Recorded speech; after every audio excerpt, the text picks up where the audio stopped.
আমরা বাঙালিদের কোনো শুভ কাজ আসলেই প্রথমেই কিন্তু যে আইটেমটা হয় সেটা হলো পায়েস। আজ সেটাই শেয়ার করব। প্রথমে 1 কেজি পরিমাণ দুধ নিয়ে নিলাম আর 500 গ্রাম কেনা এই আমুল দুধ নিয়ে নিলাম। তারপরে চালটাকে ঘি দিয়ে মাখিয়ে নিলাম।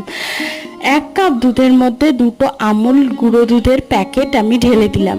তারপর দুধটাকে ভালো করে ঘন করে ফুটিয়ে নেওয়ার পর দিয়ে দেবো এলাচ আর তেজপাতা।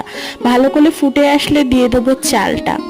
এখানে 1.5 কেজি দুধের জন্য আমি 100 গ্রাম 25 চাল নিয়েছি।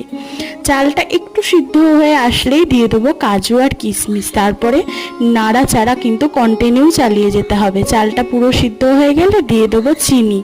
চিনি দিয়ে ভালো করে ক্ষীরের মতো করে ফুটিয়ে নিতে হবে।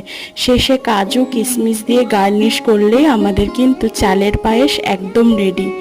তোমাদের ভিডিও আর রেসিপিটা কেমন লাগলো অবশ্যই আমাকে জানিও।